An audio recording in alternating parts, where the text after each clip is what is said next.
তো এই গরমে আমাদের স্কিন অনেক বেশি ডাল হয়ে যায় এবং খুবই কালো লাগে দেখতে।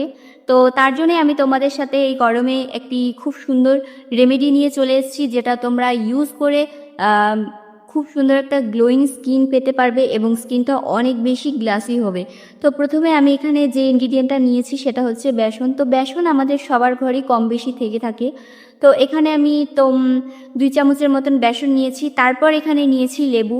তো বন্ধুরা, লেবুর মধ্যে কিন্তু ব্লিচিং প্রপার্টি থাকে এবং লেবু কিন্তু স্কিনটাকে খুব ভালো করে ফ্রেশ করে দেয় ভেতর থেকে, আর ডেড স্কিনগুলোকে রিমুভ করতে হেল্প করে। আর বেসনের সাথে যদি লেবু দাও তাহলেও কিন্তু এর পাওয়ারটা আরও বেশি বেড়ে যায়। তো যাই হোক, এখানে লেবুর পরে নিতে হবে হানি। তো বন্ধুরা, যাদের লেবু শ্যুট না করে তারা লেবু স্কিপ করতে পারো। তো লেবু অনেকেরই শ্যুট করে না, আর যদি শ্যুট করে থাকে তাহলে অবশ্যই এখানে লেবু দিতে হবে।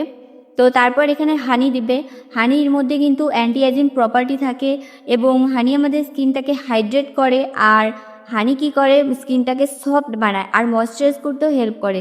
তো তারপর আমি এখানে নিয়ে নিয়েছি 2 চামচের মতো দই। তো বন্ধুরা, দইটা এখানে অবশ্যই দিবে। এই গরমে যদি তোমরা দইয়ের প্যাক লাগাও তবে কিন্তু খুব ভালো একটা, মানে কি বলবো, স্কিনটা যে এত ঘেমে যাচ্ছে সেটা আর হবে না, আর স্কিনটা সবসময় গ্লো করবে তোমাদের। তো তারপর এখানে দই কিন্তু আমাদের স্কিনটাকে খুব সুন্দর একটা গ্লো দিতে সাহায্য করে এবং স্কিনটাকে ময়শ্চারাইজ করে। তারপর এখানে নিয়ে নিয়েছি হলুদ। তো বন্ধুরা, হলুদ কি করে, আমাদের ট্যানগুলোকে রিমুভ করতে হেল্প করে। আর আর অবশ্যই তোমরা জানো যে কম বেশি সবার মুখেই ট্যান থাকে, কারণ এত গরমে সূর্যের তাপে আমাদের স্কিনে ট্যান পড়ে যায়। তো সেই ট্যানটা রিমুভ করার জন্য হলুদ এখানে দিবে। আর হলুদ এখানে আমি যেই হলুদটা আমরা রান্নায় ইউজ করি সেই হলুদটা নিয়েছি। তো এই হলুদটা তোমাদের একটু কম পরিমাণে দিতে হবে, কারণ কি এই হলুদটা বেশি দিলে কালার চলে আসে স্কিনে আর কালো লাগে। তো যার জন্য অল্প দিবে। আর কস্তুরি হলুদটা থাকলে কি হয়, যেটা কালার আনে না। তো যাই হোক, এটা আমার কাছে ছিল না, তো আমি রান্নার হলুদটা এখানে ইউজ করেছি। তারপর এই সবগুলো উপাদানকে ভালো করে মিশিয়েছি। ভালো করে মেশানোর পরে একটা ক্রিম টাইপ তৈরি হয়ে গিয়েছে আর খুব সুন্দর হয়েছে ব্যাটারটা দেখতে। যাই হোক, তারপরে আমি মুখটাকে ভালো করে ক্লিন করে নিয়েছি ফেস ওয়াশ দিয়ে। তারপর এই ফেস প্যাকটা আমি আমার মুখে অ্যাপ্লাই করছি।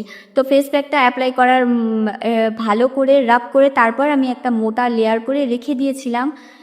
15 থেকে 20 মিনিটের জন্য তোমরা রেখে দিবে। তো 20 মিনিট পর দেখবে তোমরা স্কিনটা অনেক বেশি শুকিয়ে এসছে। তারপর একটা ভিজে টাওয়াল নিয়ে তোমরা আস্তে আস্তে এটাকে উঠিয়ে দিবে প্যাকটাকে, তারপর ক্লিন করে নিব আমি প্যাকটা।